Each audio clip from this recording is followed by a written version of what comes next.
Well, hey, this is Rhonda Simmons, and I am the founder and CEO of the Simmons Empowerment Foundation. And welcome to another edition of Empowered Heart to Heart. And we're so glad that you are here and that you've joined us today. You're in the right place at the right time. And it is a good time for us to get together.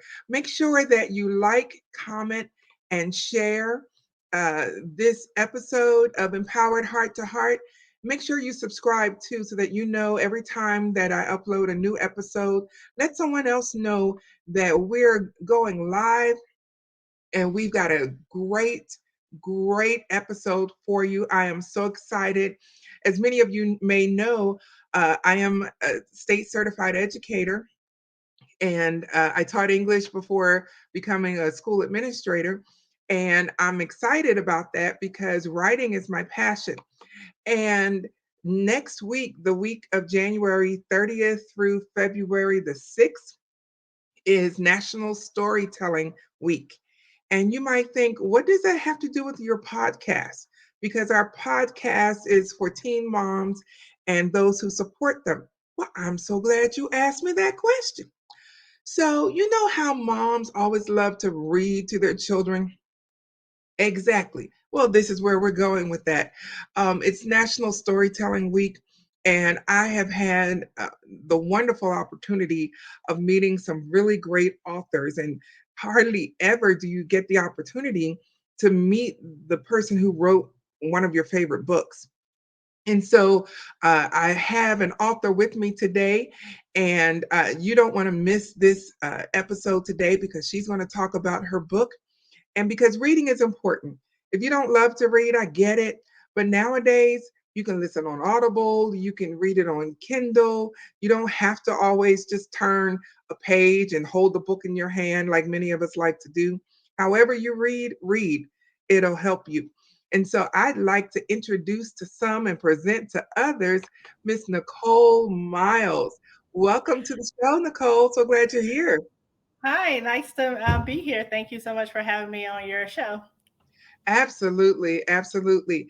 And so I'm real excited. I say that word every episode because I guess I get excited easily about people that I interview and what they have going on and the impact that people are making in the communities. And so, Nicole, if you would just share with us a little bit about yourself and what led you to become a writer. Um, I am a currently it's well, I am a single mom of two boys, currently at the age of 22 and 17. I'm originally from Alabama and I currently live here in the state of Texas. And I currently work as an accountant, although passion is my writing is my passion. But I also currently a graduate student getting my master's degree as an accountant as well. Wonderful, wonderful. Wow. So we'll have to talk about taxes later. But the season is upon us.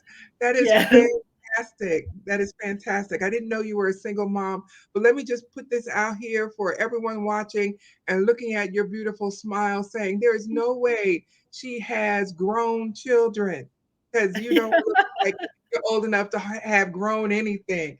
You look Well, thank wonderful. you. Love to talk to people that just glow, with happiness and that joy inside. And so, thank you again for being here on our show. And you've written a book. And is this your first book?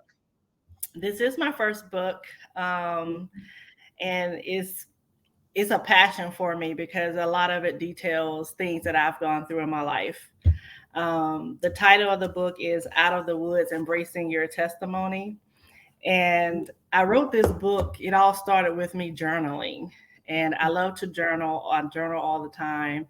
And it kind of developed into what it is now. Wonderful, wonderful. So, is the book itself like a journal or devotional, or is it a novel? Tell us a little bit about. It's a little bit of both. Actually, it's based on true events. Main character Michelle, she grew up as a Christian, and she felt like she was always missing out on things. Like she was bound up and couldn't do the things her friends were allowed to do. And so after she left home, she decided that she was going to experience all those things that she thought she missed out on. And she ended up getting into a lot of trouble, having a lot of bad relationships. And she kind of like abandoned her relationship with God. And through her experiences, she found her way back to God and and forgiveness. And so it's a very passionate story. Um, but it's a lot of things that a lot of us go through as young adults, and we're often ashamed of those experiences. And that's kind of how I was. I was ashamed of my past, and I was afraid of allowing others in my life because I was afraid of how they would judge me. And this book was a journey into my freedom. And I call it my freedom book because I was always hiding from it. And so with me putting it out there in the world, I can no longer hide and I could be free and accept the past as the past because it has no bearing on my future. And so through this book, I was able to journey to the other side to experience my freedom. Wow. How powerful is that? Wow. I remember years ago, I took a creative writing course at Central Texas College. And at the time, I was going through a whole lot of things. And I can't even remember what the prompt was, but I wrote and I thought it was good writing. And I remember the instructor saying, "You got the grammar right and all of that's good, but where are you in the story? Where Yeah. I feel like there's like this key piece of information that I'm missing that's not allowing me to connect with the story." And Yeah. so I went back and did some major revisions, and yeah, and then and turned it in. Then she was like, "That's what I was looking for. Yeah. That's you know." And so I love how you've shared your connection with the story. You didn't just write because, okay, I like to write, but so you connected with the story. And so can you tell us what were some of the biggest challenges that you faced while writing this story? Facing my truth was my biggest challenge because there was times when I didn't want to accept what happened, or I kind of envisioned things happening a certain way when they actually didn't happen that way. And so I just wrote from my point of view, from my perspective, and how I felt. And it was very hard to face some of the realities of what I had done in my past. Wow. Your what you're saying just completely aligns with the mission of our podcast.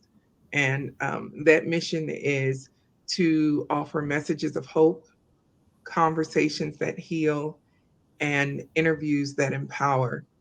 And it sounds like you're just embodying all of that, um, because people try to avoid their past instead of Yeah. realizing that it's a stepping stone, it's a foundation, to where you're trying to get to.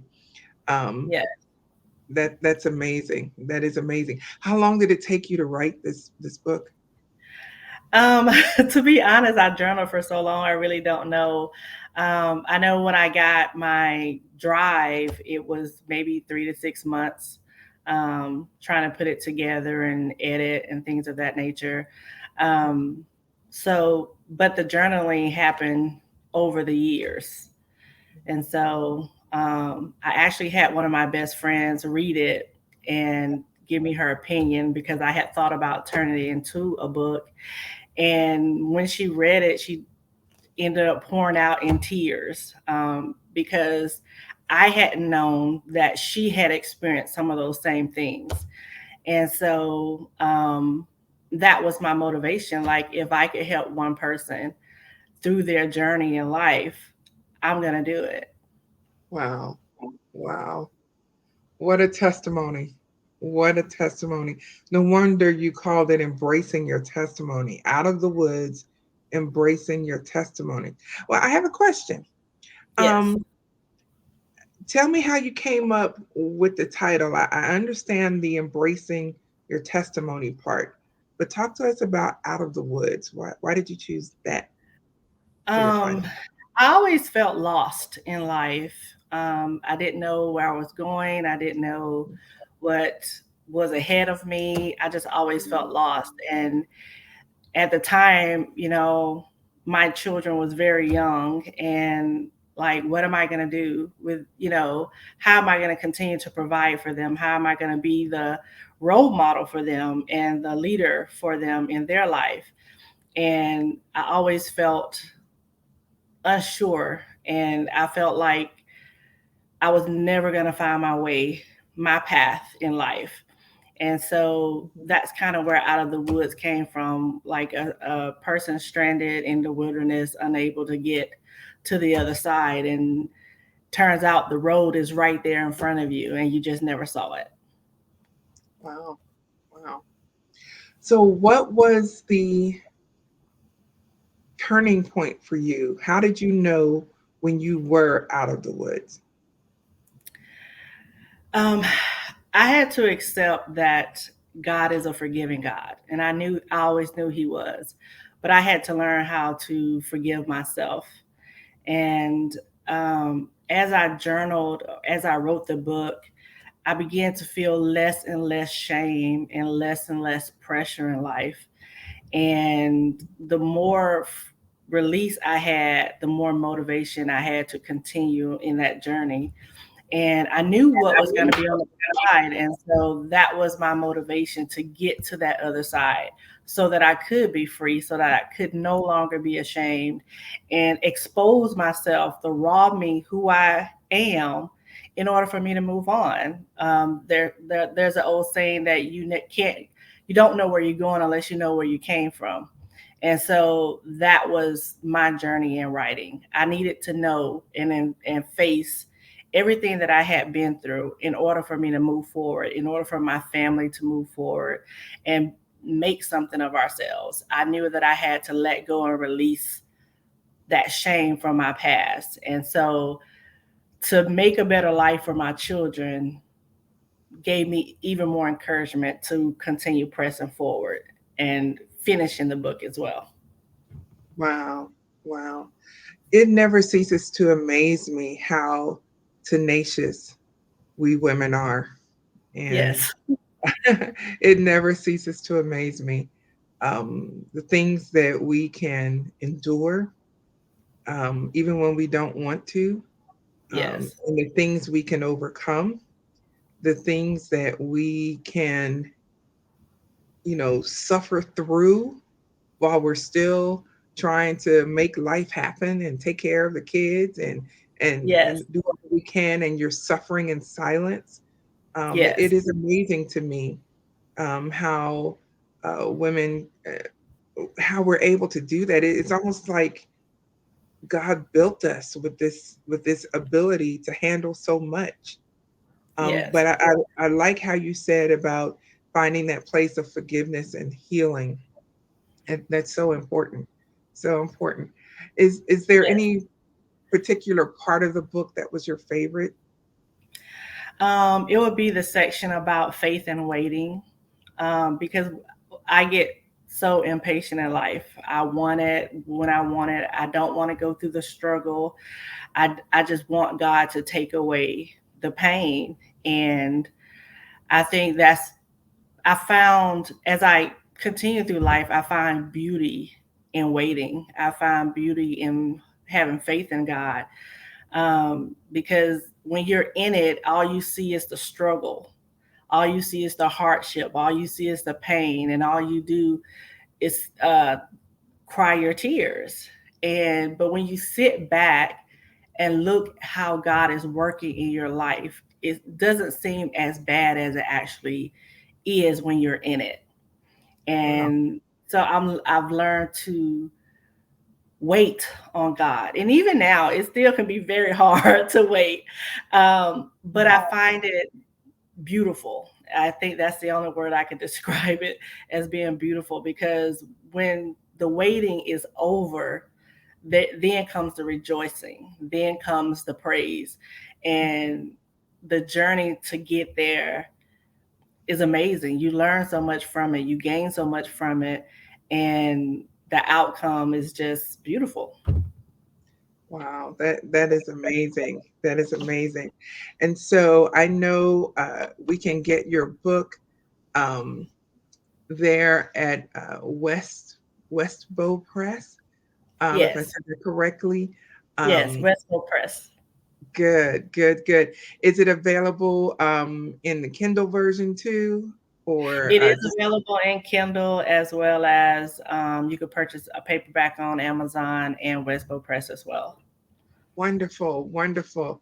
Um, and so I'm so excited about this. This is just incredible. Um, so I want to ask you so much to read a snippet of your book. I do. Just enough to wet our whistle so we can just go get this book because I feel your passion. I feel your conviction. Um, because one thing I know about writing, if you're going to be an effective writer, you've got to put your heart in it. You know, it's Yes, not just about words on a page. You know, this is life, absolutely. it's ministry. And so, do you have a? I know you talked about faith and waiting. Do you want to share a little bit of that? You don't have to read the whole Yeah. book to us. Just a little bit to wet our whistle. Okay. I would love to do that for you. And I Great. definitely will read that part about faith and waiting. Okay. Um, and it goes, one of the things that I have seen many Christians struggle with is having faith and waiting on God. People often put their faith in the wrong things. Their faith is placed on themselves, other people, money, and material things. This is what I like to call the misplaced faith. Now, faith is assurance of things hoped for, the conviction of things not seen. And that comes from Hebrew 11, verse 1. When life has dealt us a bad hand, the discontentment destroys our faith in life. The same things can be said when we put our faith in family and friends. When they disappoint us, but not fulfilling the need in our lives, we lose faith in man. This is because we have misplaced faith. As we look back over the events of Michelle's life so far, you can see that she has lost all faith, not because God disappointed her, but because her faith was in Terrence and her disappointment, and he disappointed her. She did not want to wait on God, nor did she have enough faith to trust that he will work things out. All she knew was that she did not want to be a single mom, and any opportunity that came her way would be acceptable if it kept her from raising her children on her own. Hope deferred makes the heart sick, but a desire fulfilled is a tree of life. Proverbs 13 and 12. All the hopes and dreams Michelle desired for her life was now deferred. They were ultimately destroyed the moment she became pregnant. She thought having a baby was the end of her life. The moment Jonathan and Michelle became married, she figured that her dreams, ultimately her life, had been restored. Her faith returned from Terrence and repositioned into itself to Jonathan. The enemy has a way of turning your eyes away from God and placing hindrances before you that would keep your faith misplaced. In order to get what we want and need from God, it is in the waiting. Waiting on God means that God is the author and finisher over our lives. He is Lord. If we as Christians are not willing to wait on God, it is ultimately saying that God cannot do what he promised in his word. Waiting on God also demonstrates our faith in the world that God can do and will do far greater than any man could. When we decide to take charge of our lives and take precedent over God, we are ultimately telling God that we do not need him. What a tragedy to not need God. And that's just a little snippet of that little section. Wow, wow. Wow. Yes. I could so relate to what you were saying. Wow, that is amazing.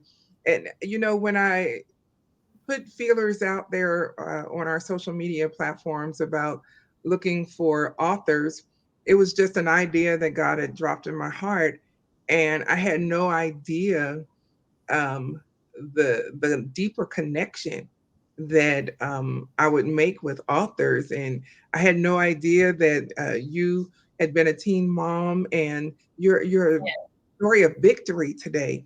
Yes. Because the truth is, Nicole, is that there is not a single person watching or listening this broadcast who has not made choices in our lives that we'd rather not discuss.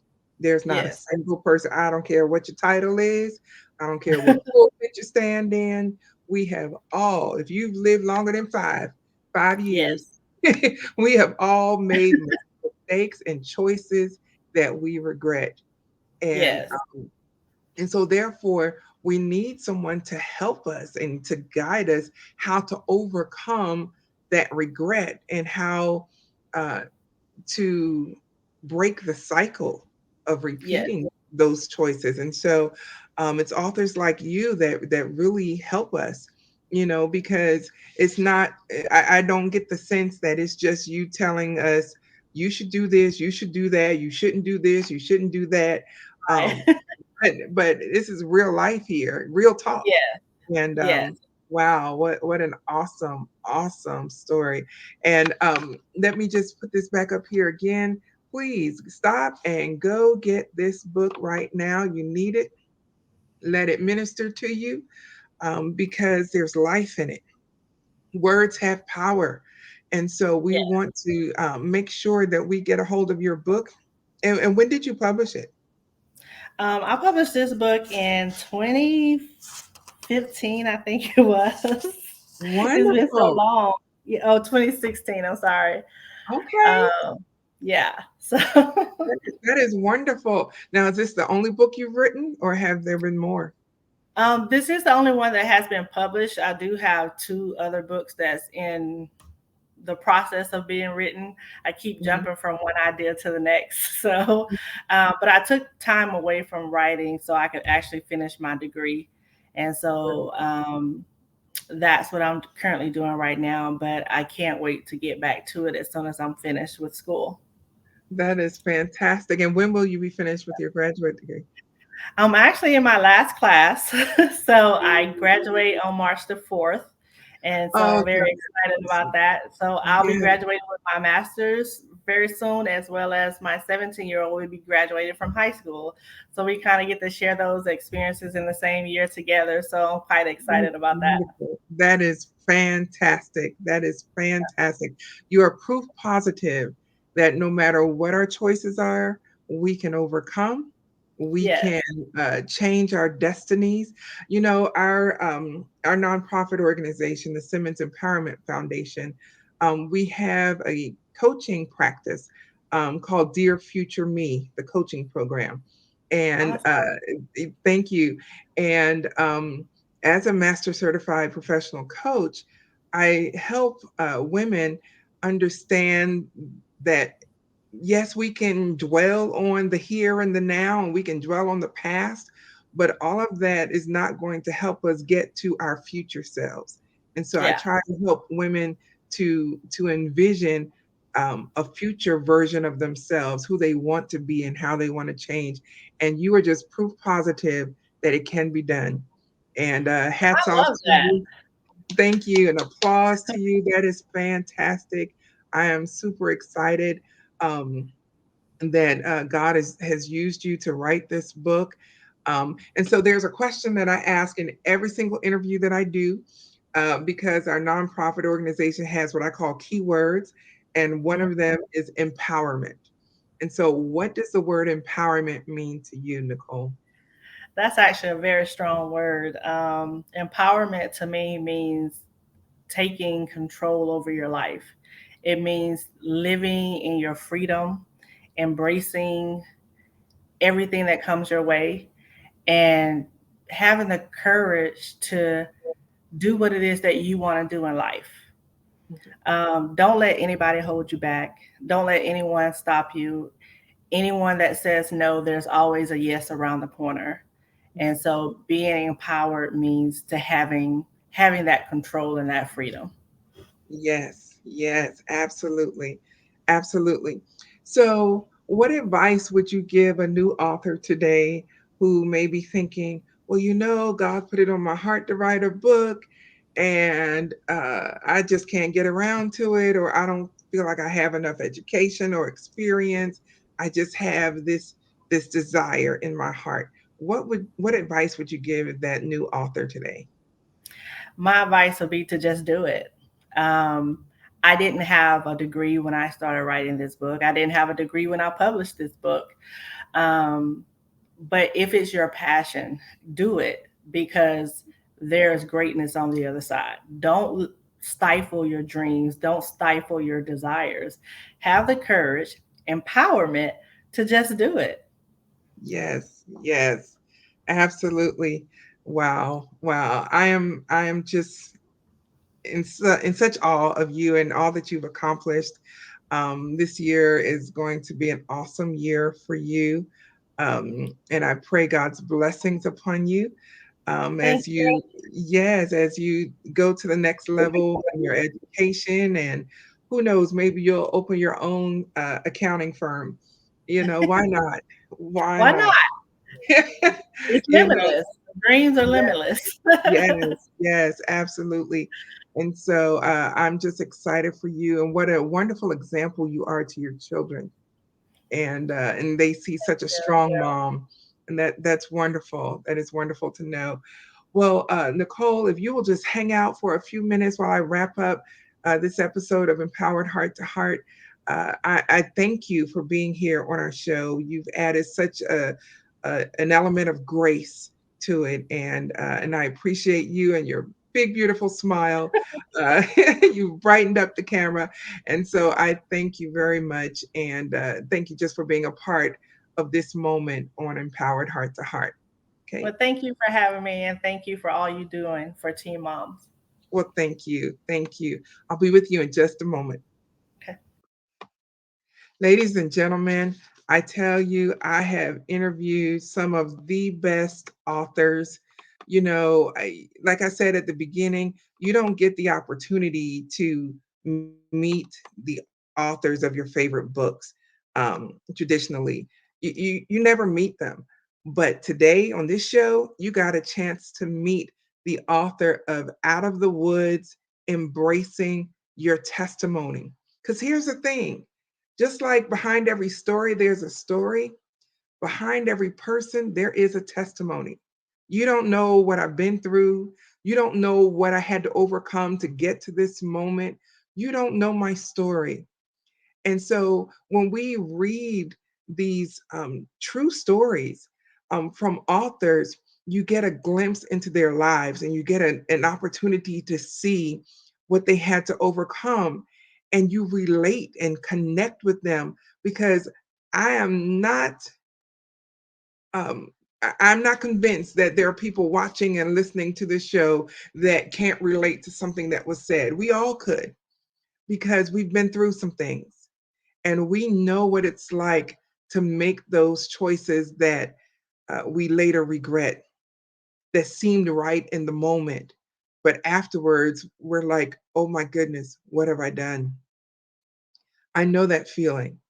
I know I can think back particularly to one situation in my life where I woke up in the hospital and I remember thinking, oh my God, what have I done?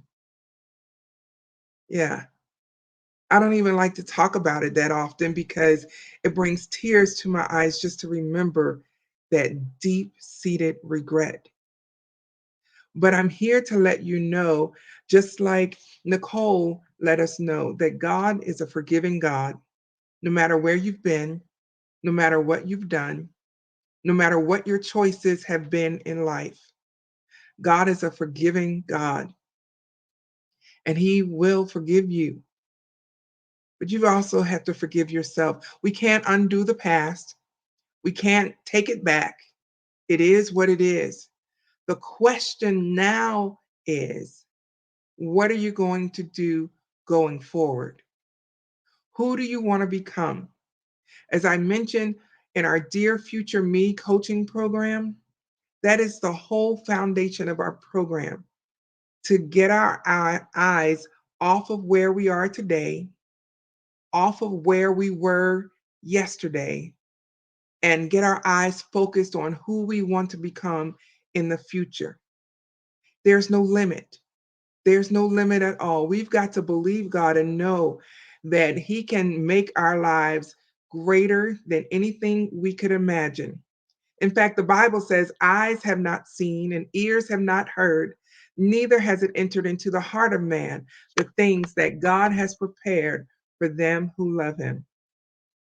Make sure that you like, comment, and share this episode of Empowered Heart to Heart. Make sure you also tune in every Saturday on KRGN 98.5 FM for our weekly radio broadcasts.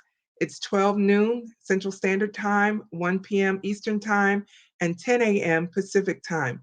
You don't want to miss a single episode of Empowered Heart to Heart. I'm your host, Rhonda Simmons. Thank you for being with us today. May you be blessed, may you be encouraged, and may you be empowered in Jesus' name.